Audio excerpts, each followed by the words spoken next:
Beavers are back in Britain. These rewilding heroes can be found living wild on the UK's idyllic countryside rivers.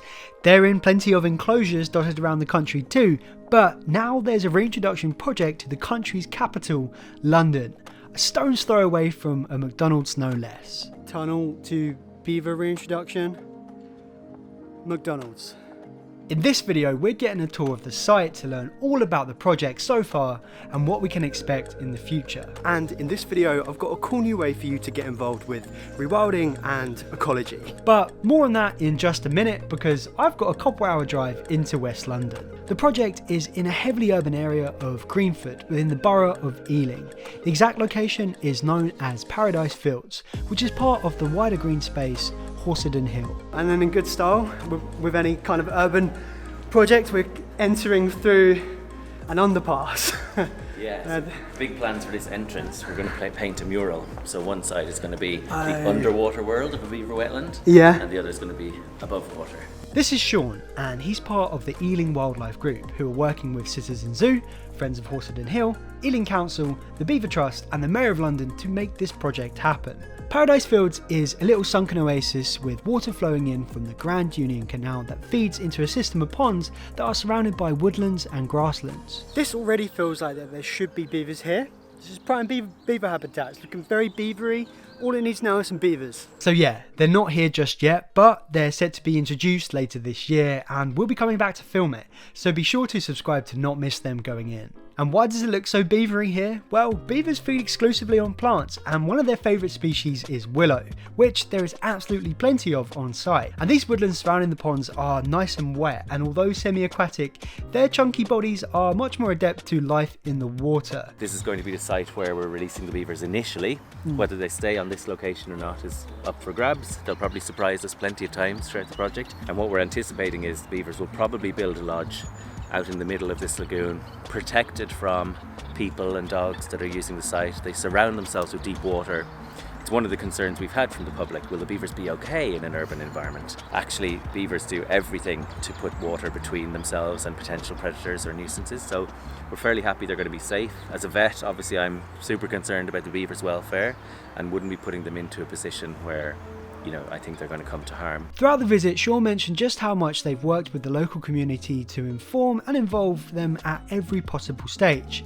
I think this is really important to any successful rewilding project. But one big question I had, as the answer to this sets up so many other potential questions, is will the beavers be wild? Or what level of interaction would they have with the public? But just before we get into this, remember at the start of the video when I said I've got a fun, cool new way for you to get involved with nature and rewilding? Well, let's talk about that. So Leave Curious has been sponsored by Ecology Training. Ecology Training are a group of expert ecologists who are qualified to deliver training on such a wide variety of different topics. You can do a course on beavers. It's a beginner introductory online course which looks at beaver ecology and how to survey for them.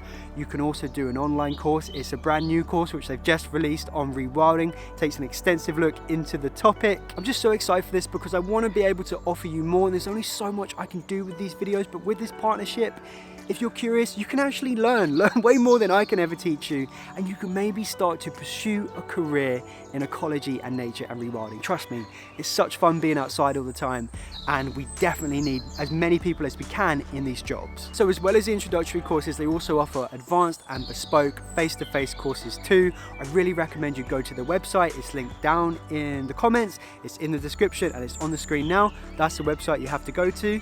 If you do want to make a purchase and check out one of the courses, if you use the code 10LEAVECURIOUS, you'll get 10% off all online courses. Up to this point, I've been kind of hesitant to do brand deals like this, but I think this one just fits really well. So thank you to Ecology Training for sponsoring this video. So one of the biggest questions I had about this project is, will the beavers be wild and free to disperse and do as they please? Well, the answer is no, they will not be wild. They'll be going into a 10-hectare enclosure, but what sets this apart from other enclosures in the country is this one's extremely urban, but it's also allowing access to the public. We originally thought of making an enclosure within this site for the beavers, but then We didn't want to have them in a zoo-style enclosure. We didn't want to exclude people from the part where they're going to transform. So we actually said, let's enclose the entire site. So what we're doing is we're doing a kind of double-gated system at all of the entrances. Self-closing gates at one end of each entrance, so each end of the underpass, each end of these steps. So people can come in and each gate will close after them. It'll let people in to use the site and not let the beavers out. All around the site, where required, the vegetation has been cleared for the installation of the fence. Now, beavers aren't climbers, but they are expert and persistent diggers, so beaver-proof fencing is made of galvanised steel wire with a skirt of mesh along the bottom so they can't easily dig through and underneath it. And given that the site has a lot of space and suitable habitat for them, they shouldn't look to leave. But what if they do escape? If a beaver does get out, I've been saying, it's not the end of the world, okay? We do have beavers escaping from enclosures over time, and the good thing about beavers is they're fairly obvious when you know what to look for. So if a beaver, hypothetically, did breach the fence here in the space of 5 years and get into the canal and it goes up that direction or down this direction, we're going to be on it. We're monitoring all the time. We're monitoring the fence, we're monitoring the beaver's behaviour with trail cameras. And if we get reports that a beaver has travelled a mile in that direction and has settled on the bank of the canal and is felling some trees or chewing some trees there, what we're going to do is we're going to trap that beaver and return it to the enclosure. I don't think we have to lose our minds if beavers get out. They're not going to cause any real harm. But just before we get into some of the potential problems which could arise, let's look at some positives. Why do we get excited about beavers and what positives could they bring to an urban environment? Well, beavers are expert water hydrological engineers. They rely on it for safety and to access food, so it's in their instincts to increase its area and depth, and they do this by building dams. Where water is flowing, a beaver will fell trees, pile up branches and dig channels, all in the name of slowing the flow and redirecting the water. Sean showed me the main stream which feeds the site with water. It's where they've recently done some clearance because it was really overgrown. The beavers are probably going to start damming this up and creating big open wetlands, open beaver ponds, taking down some of these large trees to use as building materials and as food, letting that light back in so we'll get like pulse of vegetation growth, new species coming in, dragonflies, amphibians, birds, bats, things that actually really thrive in open, light, wetland ecosystems. We should see really an explosion of life here. So we're so excited to be able to watch that happening over time and have the public walking through and seeing it happen in real life as well. When it comes to the benefits to us, something which I think that doesn't get shouted about enough is the thrill, the excitement, the peace that living alongside nature brings. And what with beavers being able to create these highly diverse environments, I think that this is reason enough. But for all of the non-nature nerds out there, beavers can prevent flooding. And Paradise Fields naturally holds a lot of rainwater, but when it's really heavy, this runs out pretty quickly into urban Greenford. The local council wanted to come in and spend hundreds of thousands of pounds of engineering works trying to alleviate flooding in this area. We're saying beavers can do it for free. So the beavers holding more water on this site, slowing down the flow of site in heavy rainfall events where water would normally just flash through here in a matter of minutes.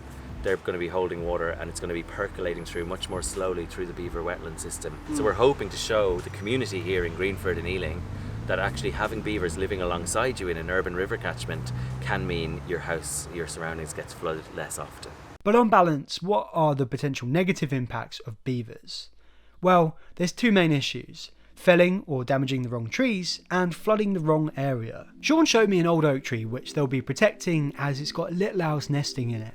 Protecting trees is pretty cost effective as you either wrap it in wire mesh, which the beavers don't like, or paint on a sandy gritty paste around the base of the tree as it's like sandpaper and it damages their teeth. And as for flooding the wrong area, in the context of the project the only wrong area would be the path. But this can be mitigated by removing dams. If it's wild beavers flooding areas they shouldn't, dams can be removed, but we have the ability to translocate them to more suitable areas, which is how the beavers will be making their way to Paradise Fields. The beavers are coming from Scotland, where they're coming in conflict with farmers in Scotland. They're kind of in the wrong habitat up there. So we're taking beavers that unfortunately would otherwise be lethally controlled or shot because they're in the wrong place. So we're taking a family of Scottish beavers and bringing them back to London. I think this project is going to be successful because it will show that beavers are not just a wilderness animal, that they are animals which can live in our cities and provide us with some real solid benefits. Baseline surveys are in the process of being done, so real comparisons can be drawn as to the impacts that beavers have, and I can't wait for the invitation back